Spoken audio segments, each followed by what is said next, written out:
Hello guys, welcome back to my channel. आज मैं आपके लिए लेके आ चुका हूं एक बार फिर जूलियन, एनी, डिक, जॉर्ज और टिम की एक और एडवेंचर की कहानी।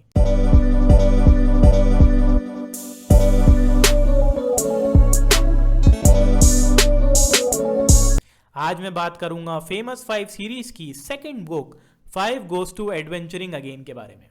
बच्चों की क्रिसमस की छुट्टियां लगने वाली होती हैं और एनी के पेरेंट्स उसको एक बार फिर से किरिन कॉटेज पे अपनी छुट्टियां बिताने के लिए रजामंदी दे देते हैं, लेकिन ये शर्त पर कि बच्चों को वहां पर एक ट्यूटर से ट्यूशन क्लासेस लेनी है।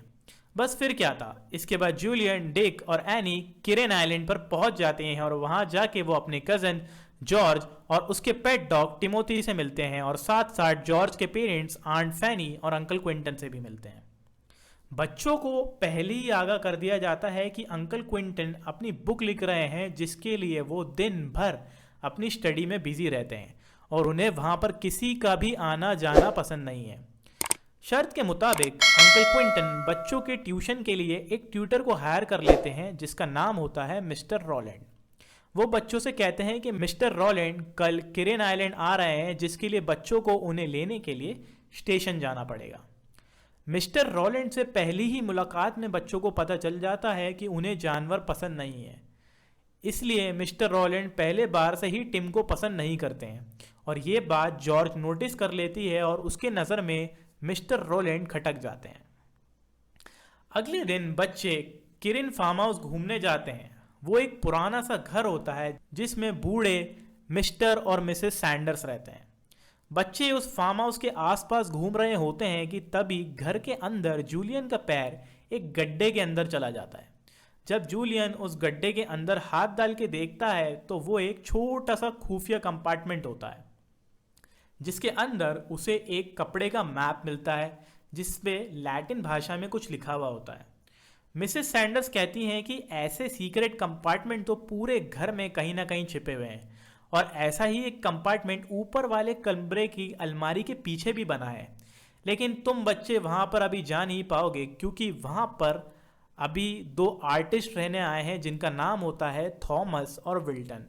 फिर अगले दिन बच्चे अपनी ट्यूशन क्लासेस चालू कर देते हैं और लकीली मिस्टर रॉलैंड उन बच्चों को लैटिन भाषा भी पढ़ाते हैं। बच्चे जब मिस्टर रॉलैंड को वो मैप दिखाते हैं तो उस मैप में लैटिन भाषा में लिखा हुआ होता है विया ऑकुल्टा, जिसका मतलब होता है द सीक्रेट पाथ।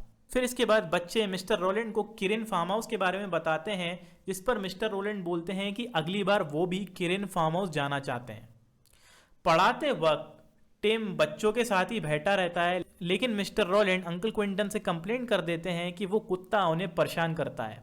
इसके बाद अंकल क्विंटन उस कुत्ते को घर से बाहर रखने लगते हैं, जिसपे जॉर्ज बहुत ज़्यादा गुस्सा करती है। एक दिन जॉर्ज टिम के साथ बाहर टहल रही होती है कि तभी उसे मिस्टर रॉलैंड दिखते हैं जो कि थॉमस और विल्टन से बात कर रहे होते हैं। जब ये बात जॉर्ज बाकी बच्चों को बताती है तो वो बच्चे उसकी बात नहीं मानते और कहते हैं ये तुम इसलिए कह रही हो क्योंकि मिस्टर रॉलैंड ने टिम को बाहर रख दिया है।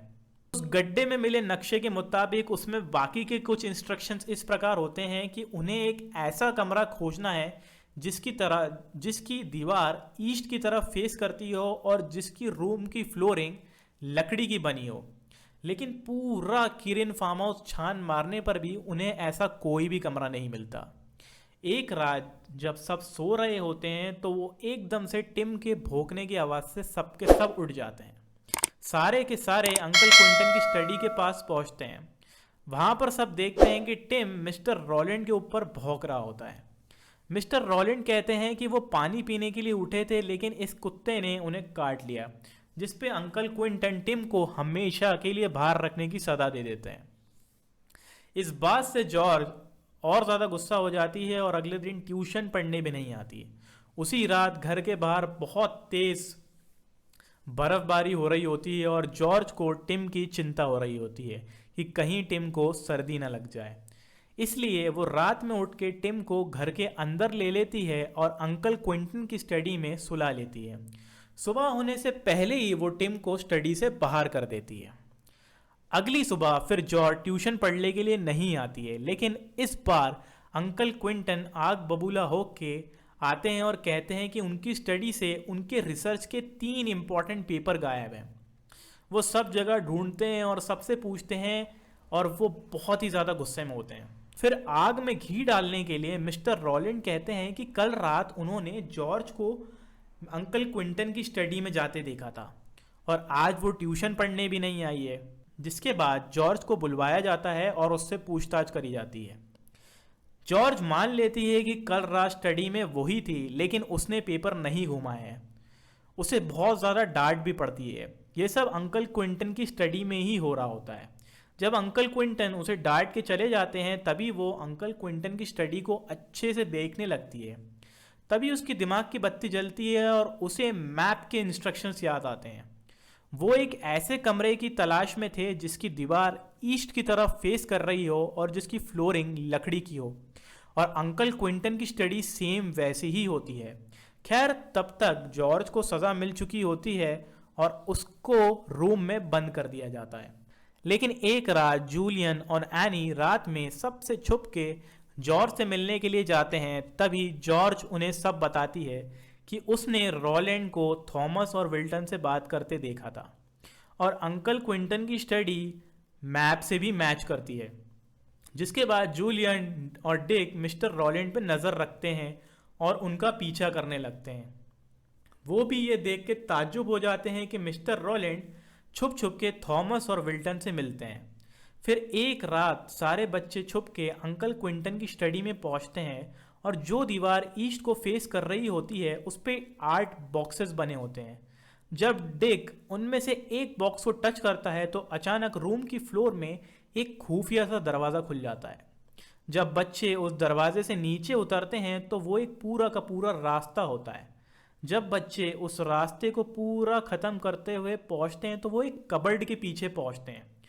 तब जूलियन को याद आता है कि ये वही खुफिया कबर्ड है जिसके बारे में मिसेस सैंडर्स उन्हें बता रही थी। और उस वक्त बच्चे ये रूम में नहीं आ पाए थे क्योंकि इस रूम में थॉमस और विल्टन रह रहे थे। लेकिन इस बार बच्चे उनके रूम में घुस जाते हैं और उनका रूम का दरवाज़ा अंदर से लगा के रूम की तलाशी लेने लगते हैं। उन्हें रूम के अंदर से वो 3 पेज मिल भी जाते हैं जो अंकल क्विंटन की स्टडी से गायब हुए होते हैं। बच्चे वो पेपर लेके निकल ही रहे होते हैं कि तभी थॉमस और विल्टन वहाँ आ जाते हैं और वो दरवाज़ा ठोकने लगते हैं, पर दरवाज़ा अंदर से बंद होता है। बच्चे भाग के कबर्ड के अंदर छुप जाते हैं। वो दोनों दरवाज़ा तोड़ के अंदर आ जाते हैं। थॉमस बोलता है कि पेपर गायब है। इसके बाद वो कबर्ड खोल के देखता है, लेकिन तब तक बच्चे उस खुफिया रास्ते से अंकल क्विंटन की स्टडी की तरफ बढ़ चुके होते हैं कि तभी टिम भौंक देता है, जिसकी आवाज़ थॉमस सुन लेता है और बोलता है कि कबर्ड के पीछे से आवाज़ आ रही है। इसके बाद वो दोनों भी उस खुफिया रास्ते पर निकल जाते हैं और बच्चों का पीछा करते हैं। बच्चे अंकल क्विंटन की स्टडी में निकलते हैं तो वो देखते हैं कि वहाँ पहले से ही अंकल क्विंटन मौजूद है और फिर बच्चे उन्हें सब बात बताते हैं कि तभी वहाँ पर थॉमस और विल्टन भी पहुँच जाते हैं। अंकल क्विंटन और टिम उन दोनों को पकड़ लेते हैं और फिर वो दोनों मिस्टर रॉलैंड का भी नाम ले लेते हैं। फिर अंकल क्विंटन पुलिस में खबर करके उन दोनों को अरेस्ट करवा देते हैं। यहाँ पर ये कहानी ख़त्म होती है। आपको कहानी कैसी लगी मुझे कमेंट सेक्शन में बताना। वीडियो अच्छी लगी होगी तो वीडियो को लाइक करना, कमेंट करना, शेयर करना। मैं आपसे मिलूँगा अगली वीडियो में, तब तक के लिए बाय।